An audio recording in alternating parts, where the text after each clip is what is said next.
right.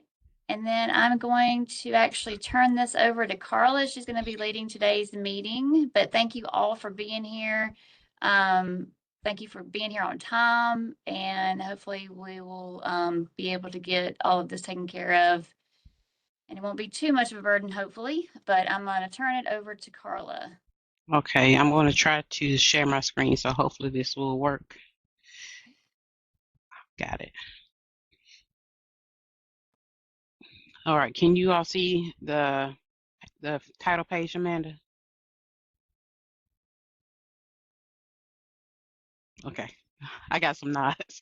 Okay, so I'm Carla White. I'm one of the program specialists here with the 21st Century Department, and Amanda is our director. We have two other specialists that work with us, Dr. Melissa McKinney and Dr. Kelly Smith, and they are also our 21st Century specialists. And so I was given a task to work with the 21 APR data entry topics, and so I'm trying to navigate through that process, and I've met with Billy and Lily with EZReports to get more information to try to help as much as possible with the process, since we are no longer with our partnership right now and we're working on getting a second partnership started. So the reason why we need to have the 21 APR and why it matters is 21 APR is required by the U.S. Department of Education. It is used to measure our program's effectiveness, to ensure our federal compliance, to demonstrate student impact in its data-driven decision making, and also program performance evaluation. So that all means one thing, that if we have incomplete data, that means we have inaccurate federal reporting. And so our goal is to have our federal reporting from the state of Alabama as accurate as possible. Will all things be correct and free of errors? Maybe. We're hoping that, but sometimes there may be some errors, and we're trying to prevent that here, starting with this particular meeting. So with our 21 APR, we have some reporting periods. Earlier in the year, we asked that you all go in November to complete the activity, staffing, and participation, to make sure that we had all that information in to EZReports, to make sure that our students were assigned to a staff member and they had participation showing, and that activities and all those things were listed. So if we had everyone to go in to make sure that all that information was corrected in November. So that was our first part of the 21 APR reporting. Now the second part is for our GPRA outcome data. That information is due to us from you all by February the 27th. And then what we are asking after that, once we get that data information from you, is that all the 21 APR unavailable data, the justifications that you need to complete, we ask that those are done by March the 6th. So we're asking that you send the spreadsheets back to us by February the 27th. And then if you have any unavailable data, you need to complete those justifications by March the 6th. So the outcomes data entry for our outcomes, we're looking for the GPRA reporting requirements, missing data and justification, and deadlines and expectations. So our outcomes, we're trying to get all of those things done with this particular reporting period. So there are 5 GPRA measures, and I'm not going to read the whole measure to you. I tried to highlight or bold some of the areas where the GPRA measures are listed in there, so we don't have to necessarily read those. This will be sent out to you all, so you can go back and review the video or the slides. So I'm not going to read everything to you, but this is just a quick overview of what we're looking for. So with the GPRA measure number 1 is for grades 4 through 8, and we're looking at the reading and language arts state assessments. Also with GPRA 1, we're looking at grades 4 through 8, their mathematics state assessments. For the GPRA 2 measure, we're looking at grades 7 through 8 and 10 through 12 that have attended the 21st Century program with an unweighted GPA of less than 3.0. Now, because a lot of you all may have elementary sites, that will show up on your end as NA. So that was not anything that you all would need to worry about. And many of the 7th and 8th graders won't have a GPA either, and that'll show up for them as NA as well. The GPRA measure number 3 is for grades 1 through 12, so that's for all students 1 through 12, and that shows their school day attendance rate if it's at or below 90%. So that information is looking at their school data, not necessarily their program participation data, but how often they're going to school, so their attendance rates at their school level. The 4th measure is for grades 1 through 12 as well. This is about a decrease in in-school suspensions. So if a student has any in-school suspension data that's listed, that will show that, and our goal is to decrease the in-school suspension rates from the previous school year. And then the final one, number 5, is for grades 1 through 5, and those are the teacher surveys, and that shows from those surveys, we're looking for improvement in the teacher reported engagement and learning. So with those teacher surveys, we want them to use that information to tell if the students, by attending our 21st Century programs, if their engagement during the school day has improved.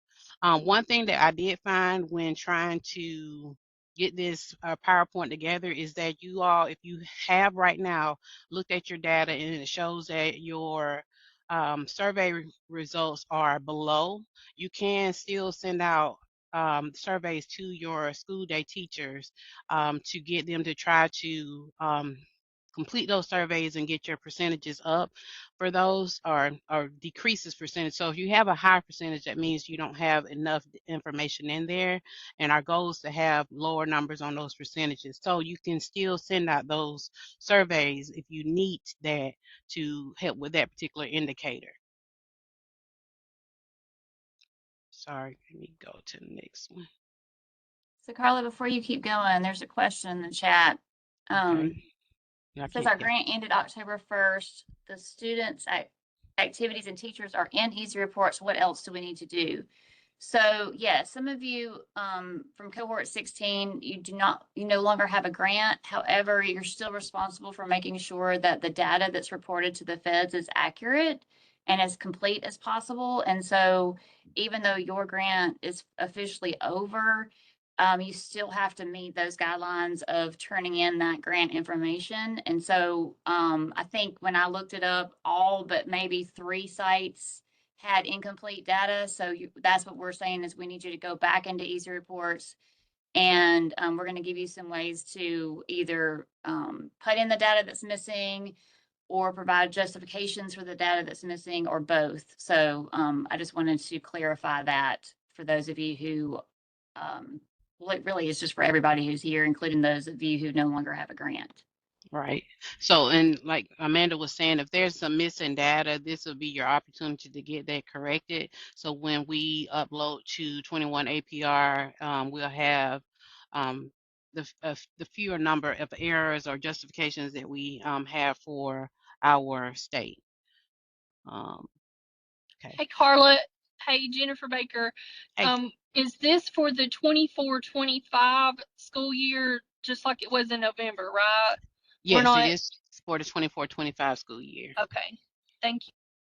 And one thing, good point, Jennifer, that you brought that up. It is for the 24-25 school year, but this will also, if we kind of be proactive and make sure when we are getting our students flagged and everything for the 25-26 year, that later on next year we won't have the issue of, or not necessarily an issue, but we may not have as many places where you need to add justifications. But this is for the 24-25 school year.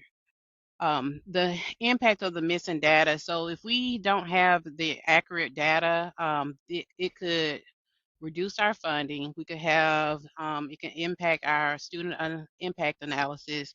We could have weak stakeholder and partner accountability. So one of the reasons is we want to make sure that we do all we can to make sure that we meet the needs of our students who are attending our 21 21st century programs. And so with this information, it helps us to have better programming, try to figure out why the data is not moving, or if it's increasing or decreasing. And those are things that we can work on for the upcoming years.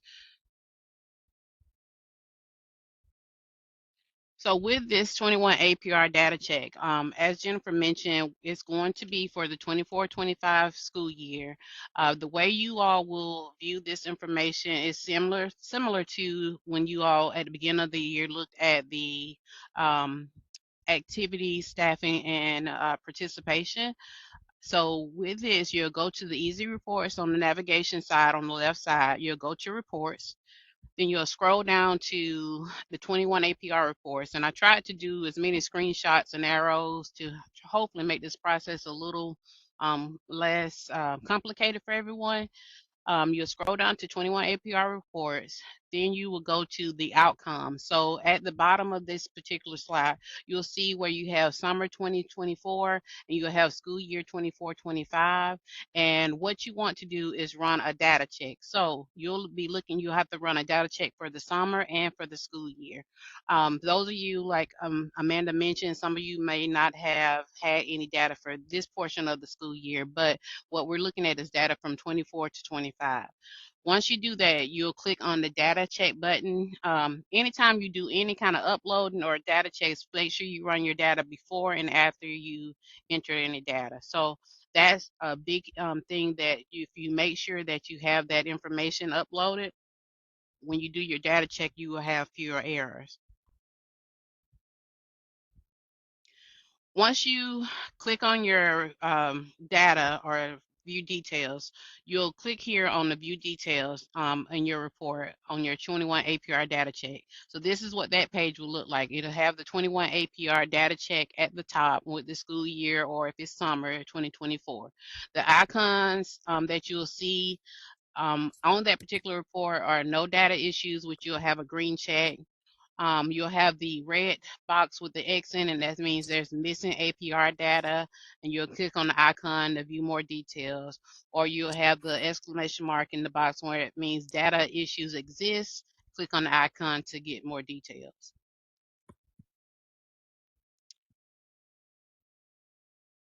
When you get that particular screen open, here's another screenshot of what this will kind of look like. This GPRA data status for each student is displayed using one of the following icons. So when you look at your students, you're going to see these icons: either a check, no GPRA data issues for the student. So if the student has, like for instance, on that first row, this was from a site, and there's the fourth grade. All these are fourth grade students. This particular student had no data issues for GPRA 1. There was information missing for GPRA 2 because there's an X there. GPRA 1 for math, and then GPRA 2, there was a blank because that's about the GPA, so that doesn't apply to the fourth grade. GPRA 3 is about the school day attendance. GPRA 4 is behavior, and GPRA 5 is the engagement, and that's from the teacher survey. So this is what that data page will look like. The students where the ones that are missing data will have the X in the middle. So those are the ones that we need require action. We're going to try to use, and when we look at this spreadsheet, we'll get more information about why I say use prior school to obtain the data. So you're going to run that data check, and you'll see that information. So our goal, or what we have worked on, is to provide you all with a spreadsheet that shows the students who are missing data in your particular CBO or LEA. So our goal is to try to make it it's I guess easier for you all, in a sense, as far as getting the information included in our 21 APR results. So our the specialists here at the State Department, we will email you your LEA or your CBO's information. And we understand that some of the CBOs have LEAs for one program and LEAs for a different program, so we'll send it to the program directors. So we'll email the template to you. The template will have the student's last name, first name, date of birth, their student state ID, and then it'll have all the information as far as the GPRA measures that we're looking for. What we're going to do is email that to you. These cells that are complete you will not need to do anything. So if there's something that's already in the cell, you will not be able to alter that. So we have those cells locked. So with that, any information included, it's locked. So you can't alter those cells. The ones that are blank, like for instance on this first row, the GPA less than 3.0 information could be listed there, or the GPA growth can be listed there. So those are the only places where you'll be able to alter any information. If it's included in there, you won't be able to alter it. So keep that in mind. But when we email it to you, download it to your computer, go in, and everything that needs to be filled in will be this peach color that's like on column J. It'll be that peach color, and those are the places where you're entering that information. I do want to say one thing, Carla. Sorry, that I just thought about. Okay. Keep in mind though that certain grades don't have to do certain information. So you may have like that column through that column. I think it was, if you'll go back, I think it was the J. If it's yeah, the GPA. GPA less than 3. That's not for elementary. So it may be highlighted that peachy color just because that was the way we just had a way of highlighting all the empty boxes.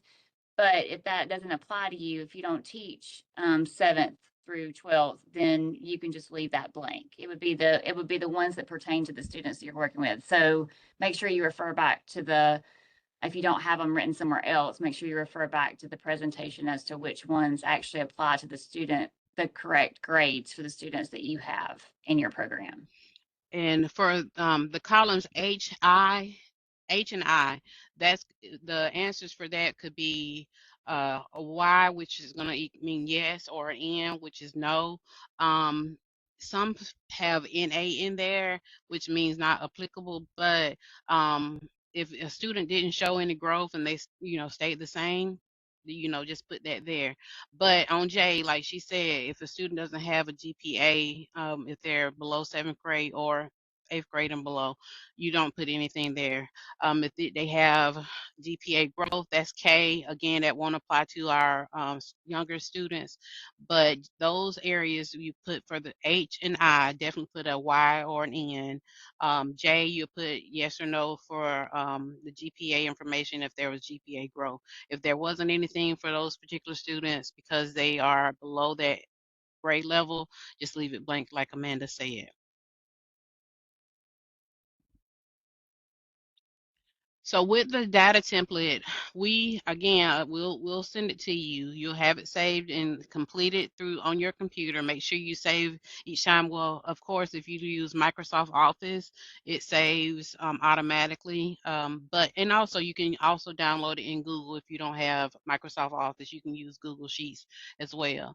Once you have completed it and saved it, you will email that spreadsheet back to your ALSE specialist. So whichever specialist sends it to you, you'll send it back to that same specialist. So starting February the 6th, we will start uploading the data that we have received from our subgrantees. So if you are one of my sites and you send it to me, as we get those, we'll start uploading those. And then every Friday, we're going to continue to upload the spreadsheets each Friday until February the 27th, I'm sorry. On the Monday following that Friday, we ask that you all go in and once you've submitted your data, if you submitted, say, Friday, February the 6th, on Monday the 9th, go in and check your data to see if your data has been entered and is complete, or you need to complete your justification. So the way you will be able to see if your data is incomplete or if you need to do justification, that's going to be on our next slide. You will need to put the justifications in here. So on the next slide here, we have where you need to do your justifications. So you'll do a data check to check to see if anything has been in there, or is missing or not missing, or if we hadn't uploaded something.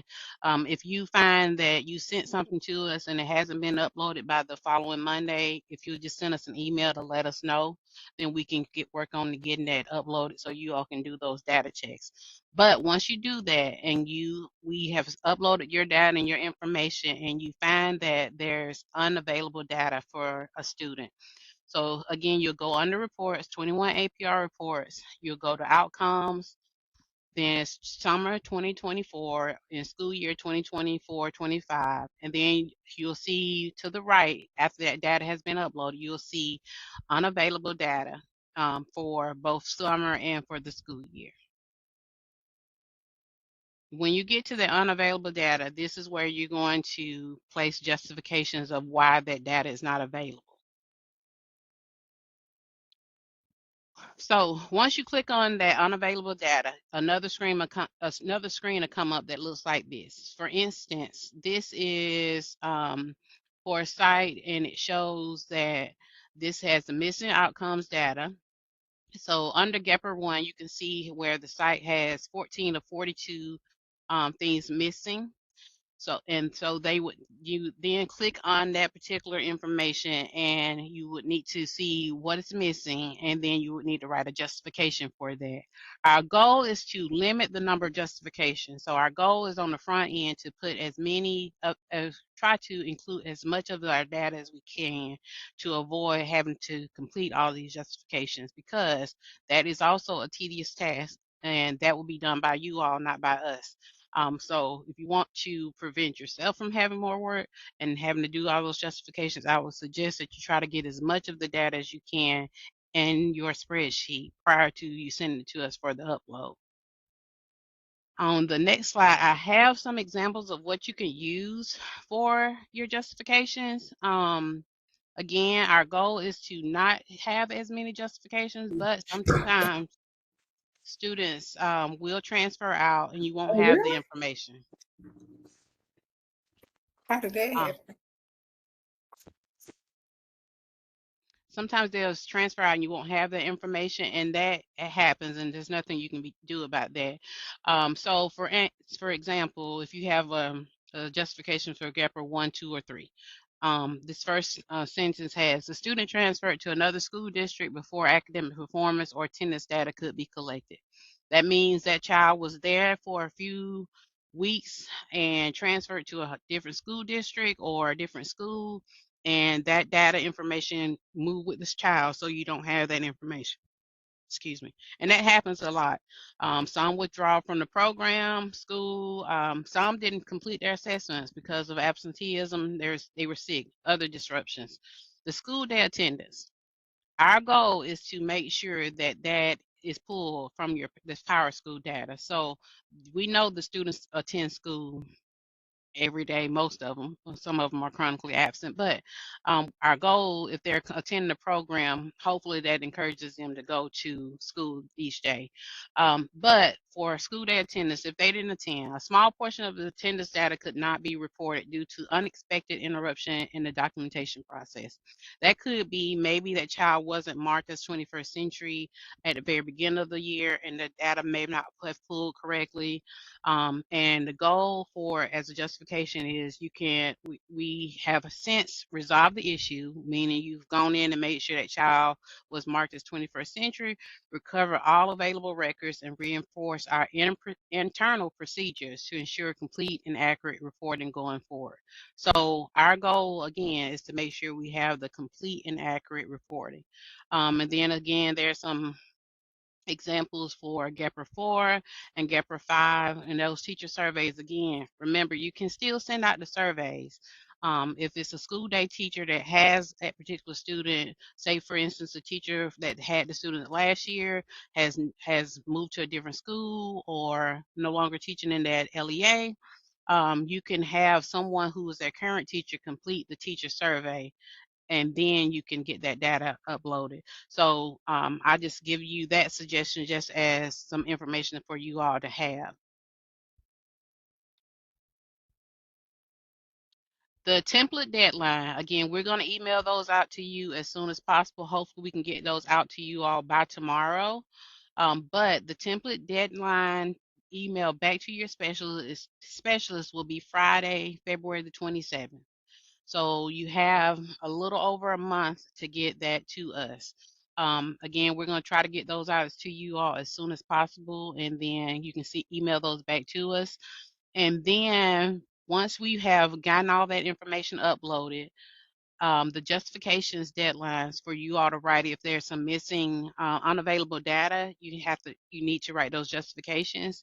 The deadline for those justifications will be Friday, March the 6th. So if we have anyone that has not met either of those deadlines, your specialist will be reaching out to you to try to assist you with that, or try to make sure that it hasn't gotten lost in the email shuffle, and sometimes that does happen.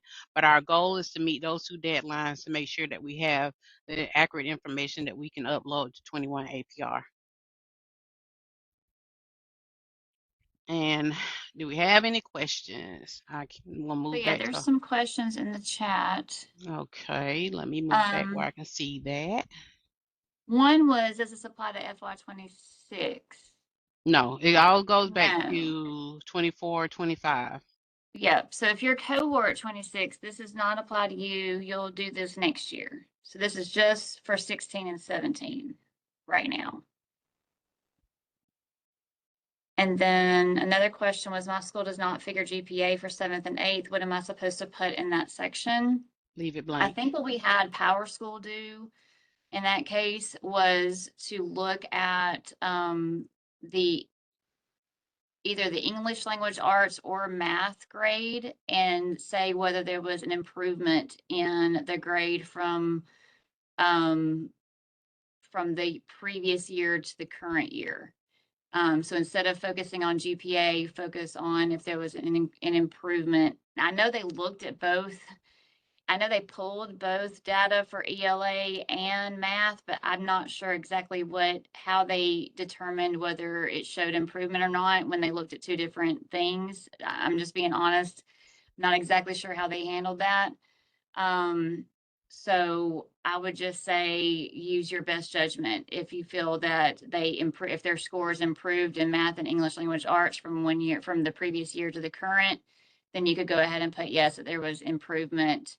And I would just say in one or the other. I mean, because they're going to cancel each other out if one improved and the other didn't. So if they had improvement in math or language or their ELA class from the previous year to that current year to 24, 25, then that you can use that instead of the GPA data if you don't collect GPA data for those students. The next question was about how soon you should receive your spreadsheet to begin adding the data. Again, we're going to try to get that to you tomorrow, if not tomorrow, by Thursday. And so we're going to try to get it sent as soon as possible. I've already gotten them separated by districts and LEAs, and I'll get out with our specialists about how they can send those out to you. Brooke Nyman asked, can you all put that straight to EZReports yourselves? So in your EZReports on your side, you all can only upload the data information about the surveys for the teachers.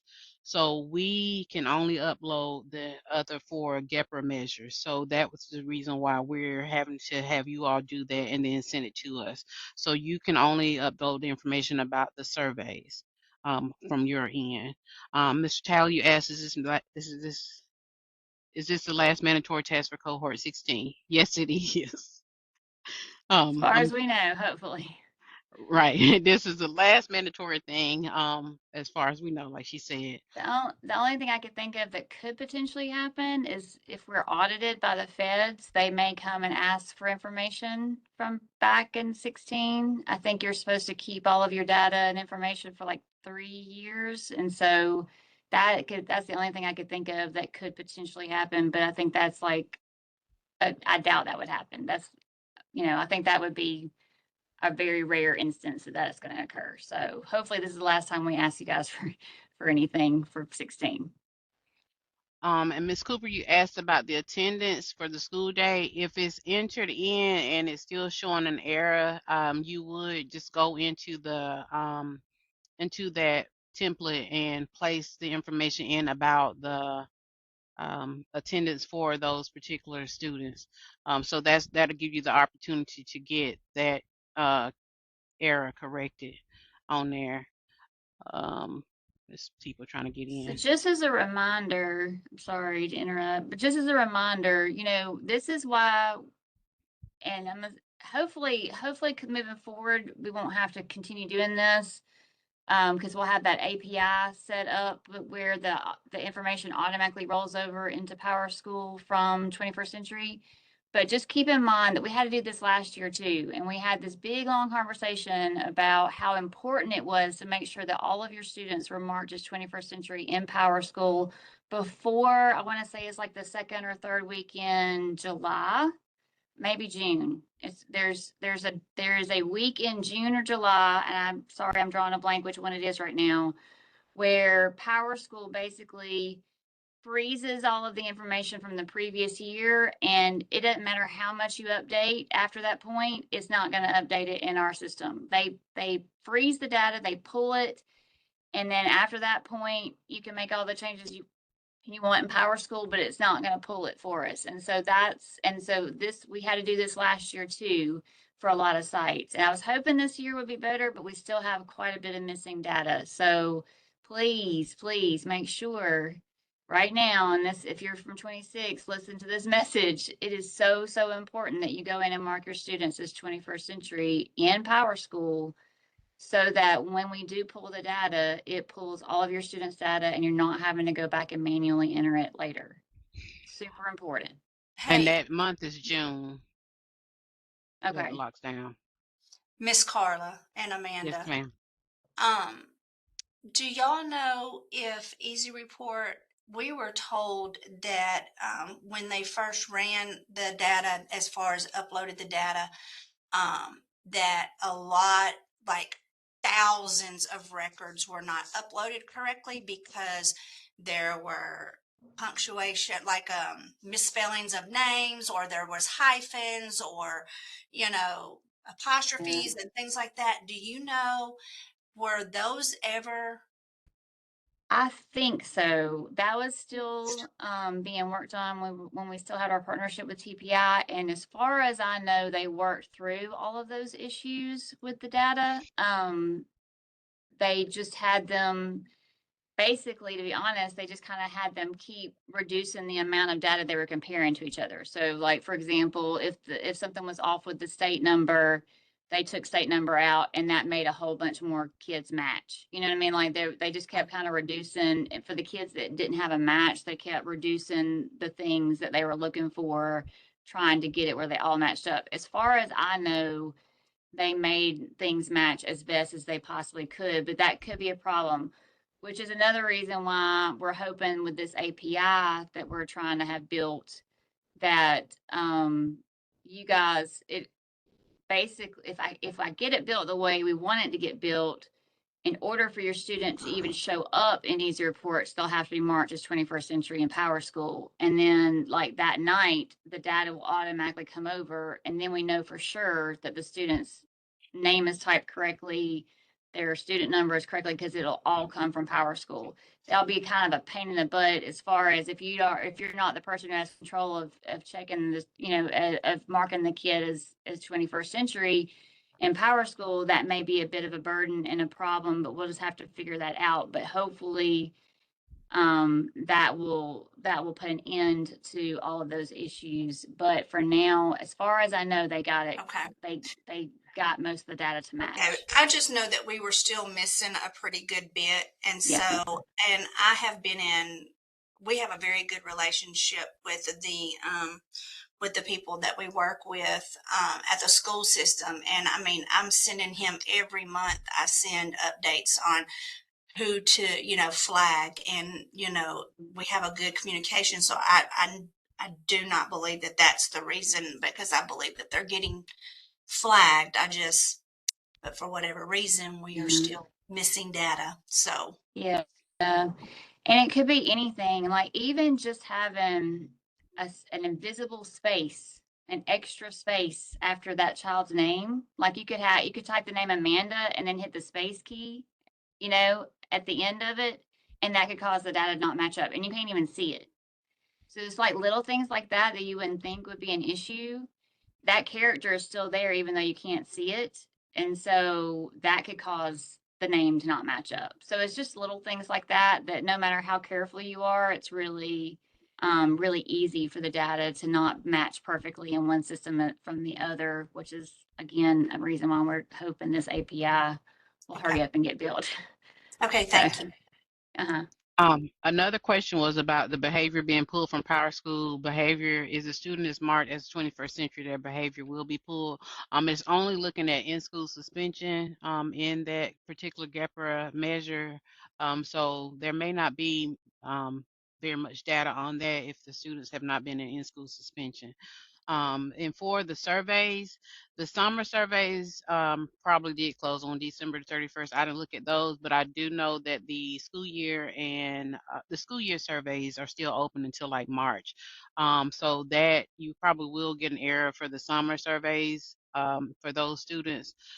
So I know for the school year for 24-25, you can still send out surveys. The recording will be sent out by Amanda, so she'll have that for everyone. Hopefully, as soon as we can get everything completed and get it out, she'll get that to you as soon as possible. Any other questions?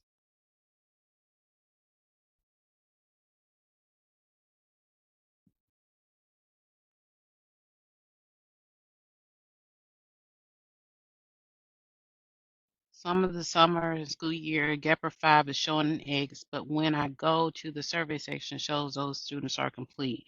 If you're having an issue like that in your EZReports, you can do a ticket with EZReports and they can help you because I'm not real sure how to fix that. I have met with Billy and Liz frequently and trying to just learn the ins and outs of EZReports. So I'm not real sure how to fix that. I have played around with some of the videos that they have on there, and that has helped me some, but I'm not sure how to correct that. That may be one of those things that you need to complete a ticket, and they may be able to walk you through that. But I don't know how to answer that question without their support. No, last year, TPI mainly did this, and so last year I think they unlocked everything within EZReports where you could download the template yourself, upload your data, and then re-upload it again. But we were just really afraid that people would change data that's already in there. And really, now that we know what we're doing, or kind of sort of know what we're doing, we're still learning every single time we look at it. We just didn't feel comfortable with that, so that's why we're going to be uploading that data for you. So the only data you can upload now is just that GPRA 5, and then we'll upload the rest of it for you. And I don't think you'll have the ability to change any of the columns or anything. I think we've got that locked down, but if we accidentally messed up and didn't lock things down, please don't move columns around or change any data that's already in there, because hopefully you won't be able to, but if for some reason we accidentally didn't lock it down correctly, please don't make any changes to the data that's already there. With the bus driver that's paid as an employee that's not with the activity or anything like that, that can be fixed in that attendance participation part of it. It's not in the GPRA part, but that's something that should have been done in November Yeah. for that particular one. But so that's the way that is fixed. You can fix that as one of those view the details, and you can do an exception or correct or remove that person from an activity or a class. I But do you know that shouldn't be answer. making any changes to that part now at this point. Don't Right. make any changes to activities, participation, or staffing. Only the Right. GPRA outcomes. Okay. Any other questions?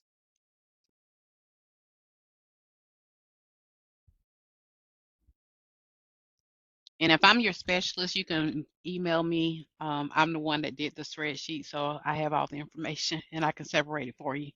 But and Melissa and Kelly can do the same thing. But you know, I try to be as sweet as I can to my people, so they can be sweet to me.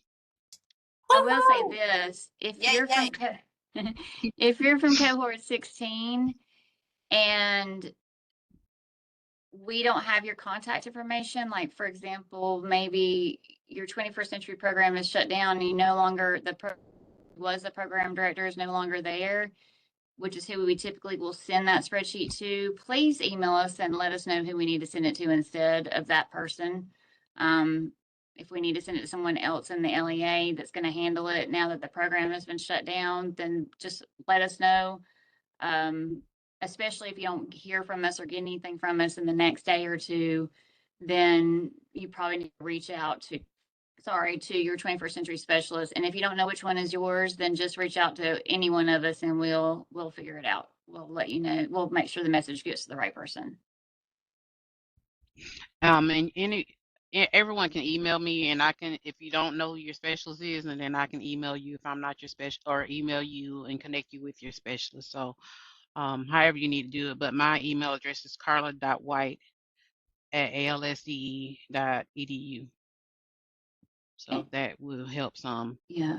And your specialist should be the same as it was last year, except for if your specialist was Alicia, then it's now going to be Melissa McKinney. But again, if you don't have their information, then just email one of us and let us know. Amanda, that's a question about the emails.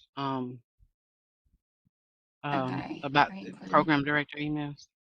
Yes, I'm including all the ones that I have now. I have found that several have, I had several emails that seem to bounce back.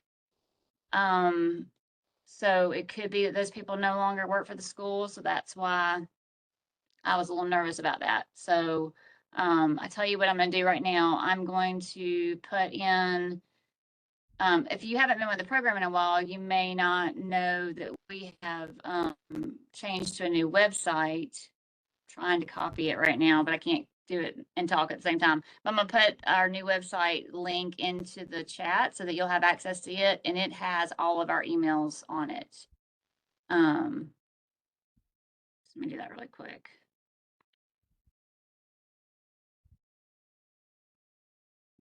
You got it. I can do it. I can do it.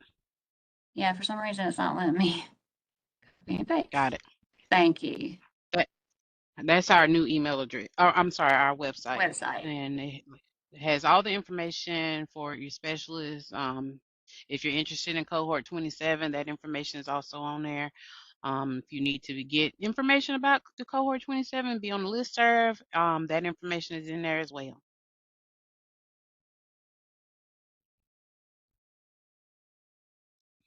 Any other questions? All right, Amanda. All right.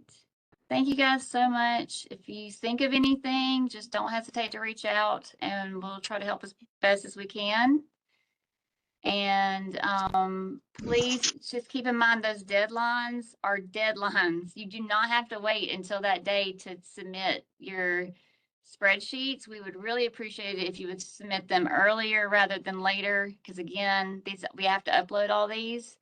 And so please make sure that you realize that this is a deadline, not the date it's due.